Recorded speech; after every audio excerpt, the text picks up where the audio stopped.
really glad that you're here. This is about traveling well for less. And I have been doing this for probably a long time, but definitely in the last 4 years since I started traveling full time. But I think house sitting and pet sitting is an amazing way to really travel well for less, whether it's for a weekend or a week, or you want to a month for a there are all sorts of options, and I get a lot of questions, concerns, and worries, and how do you get started? So, this is one of a four-part series on how to get started house sitting. And today we're going to talk specifically about where do you find house sits and how do you get started in setting up your profile. So, I'm really glad you're here. And I'd like to welcome everybody who's joined us. So, I'm wondering, put in the chat, you have been house sitting, you've done pet sitting, you want to, or you're like, not sure that's for me. So put it in the chat and we'll have a little conversation about it. I don't know about you, but I do not have millions in the bank that supports my need to travel. And so I don't live with regrets. I can't retire with more money now. I can't have saved more money. I work, yes, I probably could, but I've chosen to. So I am trying to make my Social Security and my retirement funds go as far as possible. And house sitting definitely allows me to do that. So if I'm doing it, I know you can too. So I'm glad you're here to find out about it. So why house sitting? One of the most expensive things when you travel is accommodations, hotels, Airbnbs. I know some people stay in hostels. I'll be honest with you, some of the hostels are lovely, some of them are not. I did that early in my travel career, and I have just chosen not to. So the house and the pet sitting is my route to saving my own accommodations, and it really works really well for me. And I stay in some amazing houses I'll tell you about later. So, one of the things that I tell people about house sitting and pet sitting, 99% of them will come with pets. And they can come from the typical domesticated cat and dog to farm animals and snakes and fish. And I'll show you how to look at that part too. But you can filter out if you only want to sit for cats, or you only want to sit for dogs, or you love being in a rural environment with farm animals and chickens. So you can find your niche in this house and pet sitting land. So I want to set that aside. There are house sits that don't have animals, and I've done a couple of those for a long time where a owner of a home has gone away for 8 weeks and they don't want to leave the place empty. We've all heard the disasters about hot water heaters boiling over and, or irrigation systems flooding. So they want somebody to keep an eye on the house, and depending on where they live, they want somebody coming and going on a regular basis. So those are always lovely to see. And I usually find those through referrals, not on a house sitting platform, which I'll talk about in a minute. So the deal with the house and the pet sitting. Two ways I think that you should think about this. You decide where you want to go and look for a house sit in the area, or you find a house sit and then you decide that's where you're going on vacation or to live for a couple months or whatever you're going to do. So there are two ways to use the house sitting, either to help you plan where you're going or to be adventurous and decide that you want to try someplace new. So we're going to talk today about where you find the house sits and setting up your profile, because that can take 2 to 4 weeks. So that's the starting point. This is a 4-part series, as I mentioned. So you're going to, let me just show you what's coming up. So, sorry, let me get this, hold on. Sorry, it's a new system that I have. So let me just, give me a second to get there. Here we go. Okay, so this is a 4-part system, a 4-part course that I'm doing, and this is Let's Get It Started. On October 6th, we're going to talk about how to find the best house sits, how to filter and look and review and interview and apply. And then in part 3, we'll talk about preparing yourself for the house sit and questions to ask and make sure there are some details that you get. And then during and after the house sit to make sure that you're asked back if you really liked it. So this is one of 4. So we're going to go through that today. If you are looking to house sit, one of the things that we have are many, many online platforms, because we're living in 2024, right? And so you can find everything online. So one of the biggest, there are a number of them that you can use. Let me just share this real quick. Hold on. Let me just share this screen. Here we go. There we go. Okay. So all of these trusted house sitters is probably, if you're familiar, one that you have heard about. THS, Trusted House Sitters, one of the biggest. It's based in the UK. I just find that there's some gaps. It doesn't always cover the entire world. Trust My Pet Sitter is new, also based in the UK, but they're like a matching service, a concierge service. So you put your name in, they've interviewed. It's a stronger verification and interview process because there's no database for me to look through. They find sits and then call me and say, we think this is something you would like to do, and they liked your profile. So it's sort of like a matching service. They have called me a number of times, and I've already been booked. So I'm anxious to do some with them when I have some time. House carers, Aussie and Kiwi house sitters. So then there are country-based house sitting services as well. So you can use whatever you want. And I sort of went to the Aussie and the New Zealand. For those of you who know me, I like to spend time there. And I wasn't finding a lot of sits. I found a couple, but I wanted to find more. And in all of these, you can set up notifications. So you can decide, I want to go to Paris for Christmas, and you put in the dates, dogs and cats you want, and then it'll send you notifications. So you don't have to keep going to the app over and over and again looking for it. We'll talk about that in part 2, though. And then Mind My Home and Mind My House also have sort of Mind My Home Australia, Mind My Home, whatever. So, and then Nomador. And you see, they all have a cost. I would say the Trusted House Sitters is probably the highest. But for me, these little ones that don't cost that much are worth having in my back pocket if I'm having a challenge. So Trusted House Sitters is one of the big ones that we use. And you need to set up, you need to join. You can go to Trusted House Sitters now and you can look around, but you won't be able to book anything. Oh, hold on, sorry, let me share this one. You won't be able to book anything. You won't be able to search very strongly. So you have to join these things in order to use them. So this is my profile, Trusted House Sitters. So what we're going to talk about today is how you set that up. So this is sort of the beginning of Trusted House Sitters. And then this is Kiwi House Sitters. And you can, so the people showing, sorry, I have to keep, this is a new thing. So you'll have to excuse me because I keep, it's a new streaming service that I'm using. So I'm sort of learning it. Sorry about that.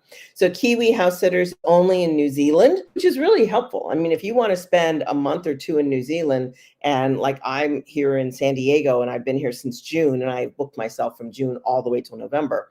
So I find this really useful because they're focusing on New Zealand, and you might find Trusted House Sitters a little bit light, sort of the farther you go away from the United States, UK, and Europe.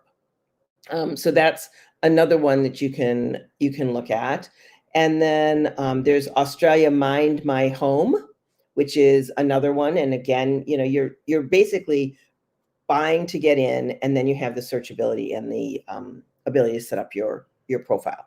So let me just go back to the profile for a second. This can take some time. So you need to sort of set aside some time. So if you want to go away next week, that's not going to work. Okay. I would say that setting up a house sitting schedule, I start in February when I know that I'm going to come back to a place, whether it's the United States or go back to Australia, or I want to go to Europe or Canada. So I start setting up searches and interviews and sending in applications around then. So as you can see, it's got a picture in it, and you've added pictures to it, so they get to know you. The thing about the online platforms is that your email gets verified. So does the host email. Your phone is verified. Your ID is verified. You have to have external references. So even if you haven't house sat before, it's sort of a character reference. And so all of this takes time. And there's a criminal background check. So that's why I said you can't do this like tomorrow. You start the process now so that you could be ready by Christmas to start house sitting if you wanted to, in a nice warm place if you want. So there's an advantage to using these online platforms, and it kind of talks, you write all of this. So you're selling yourself. One of the hot tips on this one is short and sweet and to the point. So think of yourself as a host looking for somebody to house sit, and you have 8 applications, and you have to read through all of these. You want to read through all of the reviews I've had, right? People sent reviews in for me. You want to see what I've said. You want to see what I've taken care of cats and dogs and cows and chickens. So for every applicant they get, a homeowner or a host is really going to look very carefully, because you are going to be staying in their most expensive asset, their home, taking care of their furry family. So this is no joke. So, but you want to keep it short and sweet and lively, so that when these hosts are reviewing your application and your profile, they get what they need quickly, snappy, and they get a sense, oh, that's good. Now, I would say that some of us here might be over 50 or 55. If you're over 55, just say yes or something. I have heard the horror stories of hosts who have young millennials, work from home people who have decided to house sit and travel while they work. And when the host or homeowner got home, the place was a mess. This young person didn't understand to follow the directions, walking a dog, cleaning cat litter, making sure food didn't stay out, or dishes didn't stay out. We have an advantage. So you could have an amazing profile. You could have an absolutely amazing profile, and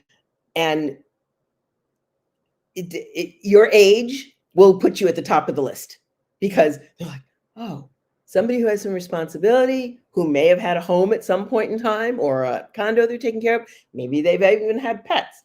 So in this day and age where this work home, the digital are out there living in a different lifestyle than we did when we worked, it's created some challenges for the hosts and the homeowners, and they share with me all of their disaster stories. So they know when they get me or they get you, they're getting somebody who's responsible and knows what they're talking about.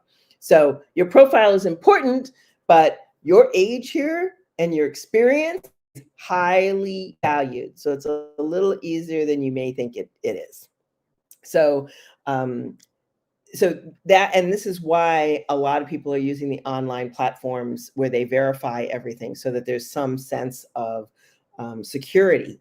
There's also insurance at a high level of membership. So I $269 to Trusted House. It gives me insurance in case somebody cancels at the last minute, and will cover a hotel for me. If I have a vet emergency, they have a support line and an ability to get me to to help me with a vet if it's something I need a vet for, or can I just go to the emergency myself, or maybe it's something I can take care of on my own. So some support you can also get from these platforms while you're sitting, or in between a sit, or if you have a question.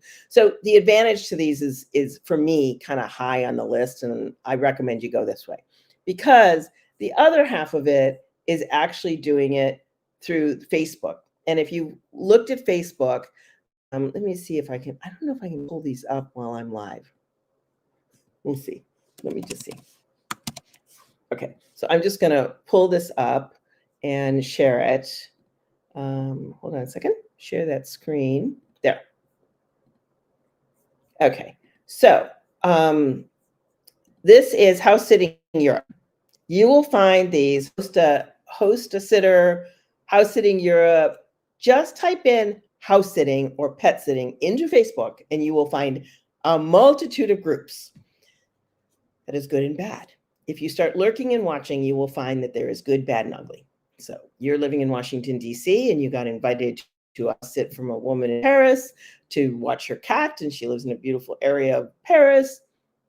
Maybe she shared some photographs, and maybe you decide to take it offline to direct message each other, and you get some pictures.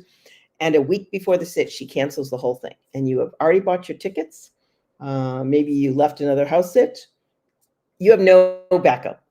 So is one way to do it. And maybe if you're in Paris already and you'd like to find an extra week to stay for free, and you could meet them at a cafe for some croissant, that might be a good way to use these Facebook groups.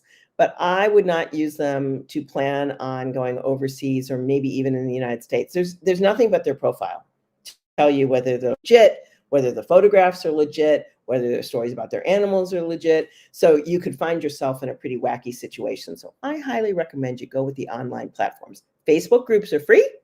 Online platforms are not. So depend on how you want to invest your money. Okay, so that's my 2 cents on how you can look for a sit and how you set up your profile. So you just want to gather your photographs.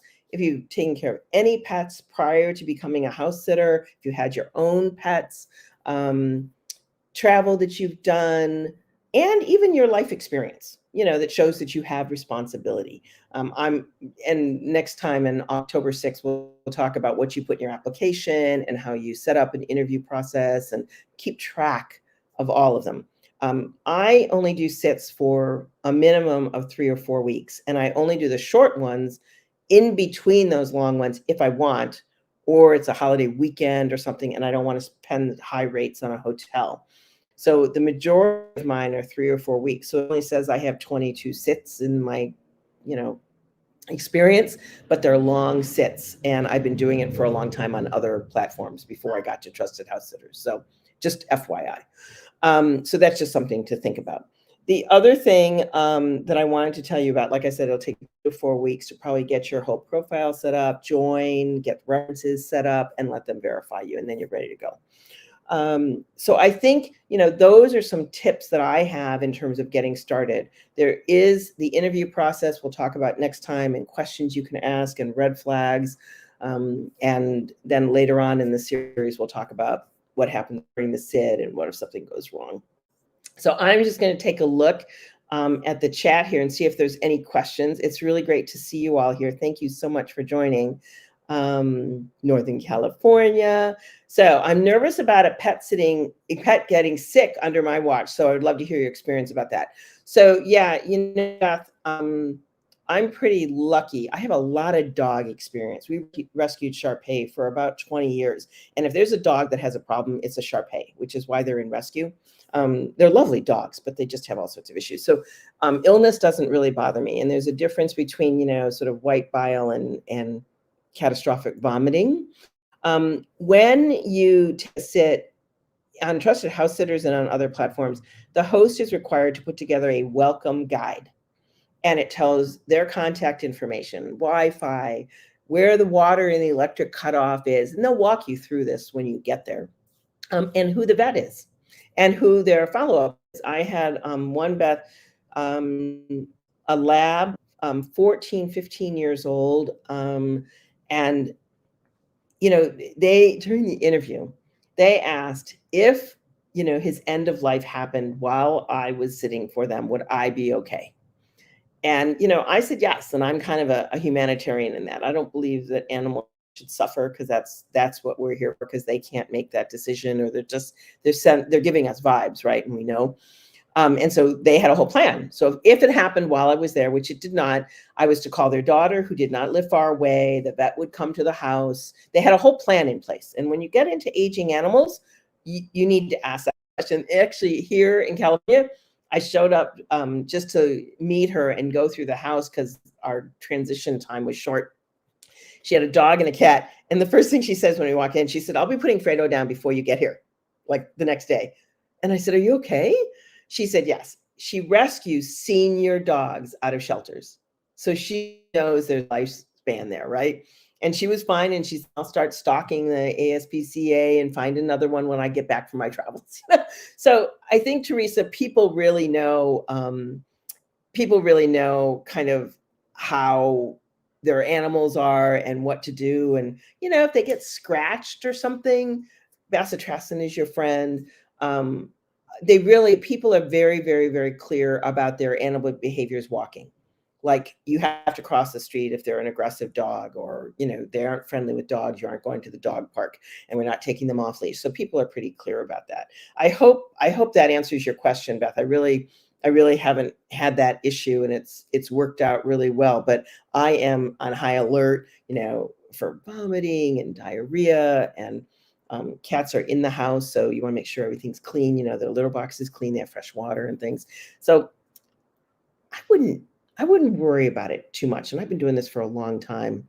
In fact, the one cat in the came with a collar. She had this little thing on the top of her head, and it was just, she was fine. I just had to put some medicine on it, and then I realized it was actually making it worse. So the host and I had a conversation, and I just stopped. I said, "I think we just need to go some bacitracin." She said, "Fine." So you just do what you have to do. Is it hard to get chosen? So this is asking, hard to get chosen for the first time when you don't have reviews from other clients. Um, I think that depends. I still would like to say in this day and age, our age trumps a lack of experience because they think that we know and will figure stuff out. So I would say no, references do mean a lot. So finding the right people to give you references on your character, on your work experience, how you've interacted with people. I wouldn't go back to babysitting service, but you know, that sort of thing. But I don't think so. And I think, like I said, in October, we'll talk about the application and what you put in the application. So your age is going to put you at the top of the list, and then your application, and then they go to your profile to see if they want to interview you. So and it's a numbers game. So what I was saying is before I came here, I started in February.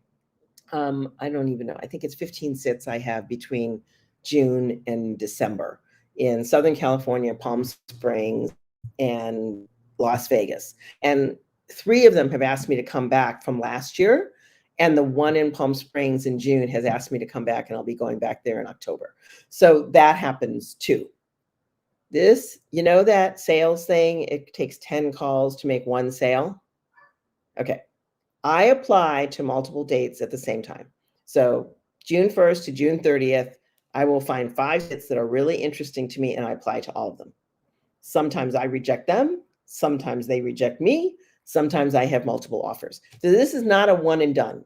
This is setting up a search and then deciding who you want to apply to. So I guess it can, but you got to get started. So you can't not get started, because then you'll never get a sit, right? So just do it. Let's see if there are any other questions. Hi, Michelle from Milwaukee. Good to see you. Oh, and you're in lifestyle. Hello, you're in Toronto. That's a great city, and especially this time of year, lovely place to be, except during the winter, maybe.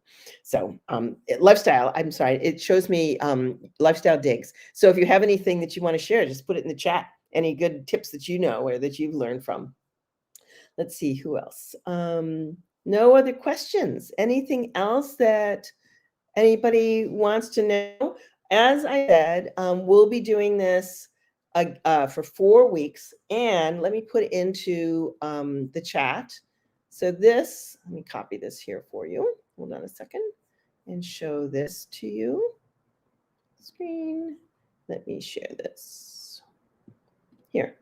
So I'm going to give you a link to this, and you didn't have to take notes today. I'm sorry, I should have told you that, because this guide is now going to be available to you. And all you need to do is sign up. So I'm going to put that in there. You use that link, and then you'll automatically get a download of the document for today, for part 1. So this basically shows you all of the links that I was showing you.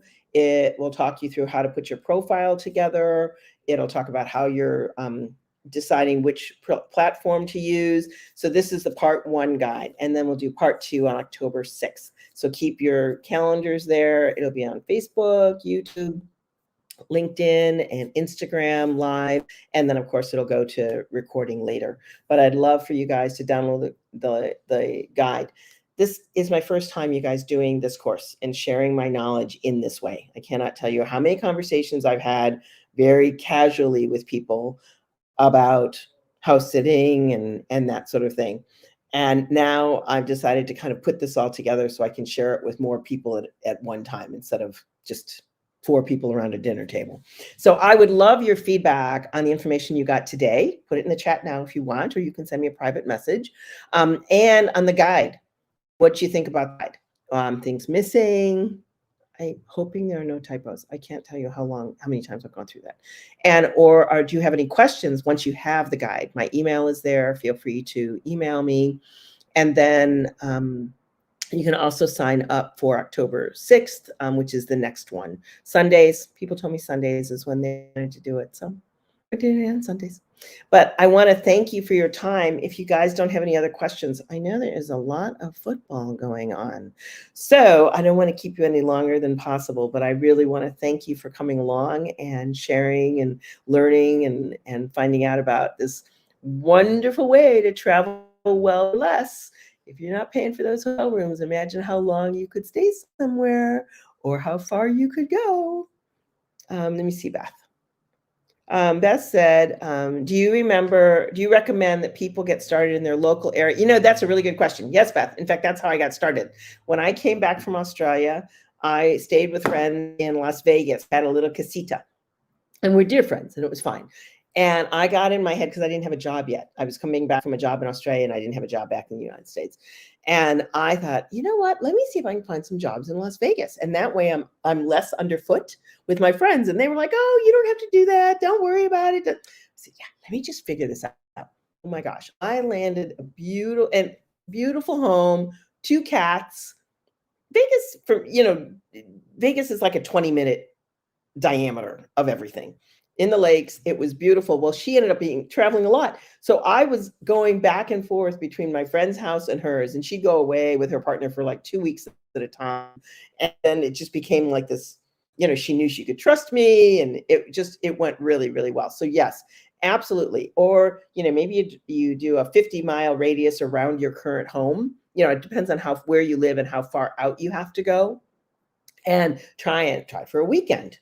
And you'll find weekend sits, you'll find week sits, you'll find 3-week sits, you'll find 2-month sits. So I think that's a great question. And absolutely, starting off local and maybe short to see how you like it. And as I said, on October 6th, I'll give you how to apply and how to search and how to ask the right questions so you don't find yourself in a questionable situation. I did once. I'll tell you about that next time. But I survived. We all survive. Any other questions? Let's see. Yep, local area.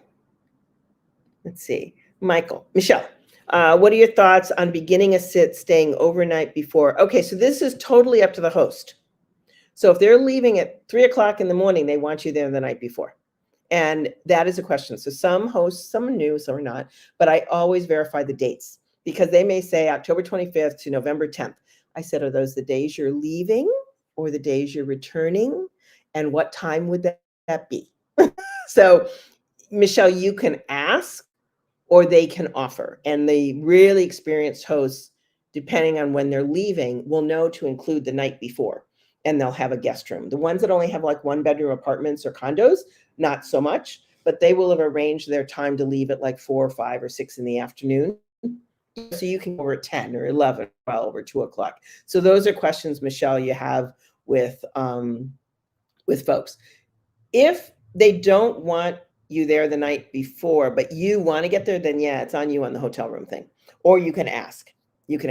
So I've got sits sort of with 2 or 3 days in between. And I've arranged, a hotel, or there's a resort here in Southern California that I like going to that's not expensive. So it just depends on, I figure if I have to pay for a hotel, I'm here from June until November. So October 6th, I will make sure that I have the accounting of how many days I sat and how many days I had to find accommodations. I also have dear friends in Vegas, and I have dear friends in Palm Springs and dear friends in San Diego who are always opening their home to me. But I don't want to overstay that welcome either. But so I'm balancing. But I'll have that for you on October 6th, actually how many sits I did and how many days I had to take care of, because it wasn't a lot at all. So if you have one night out of 4 or 5 weeks that you're somewhere, or one night out of 7 days, that's better than 8 days or 8 nights in a hotel room. Hope that helps, Michelle. Anything else, you guys? Okay. Well, I don't have anything else for you except to say have a wonderful week ahead, and I will look forward to seeing you on October 6th.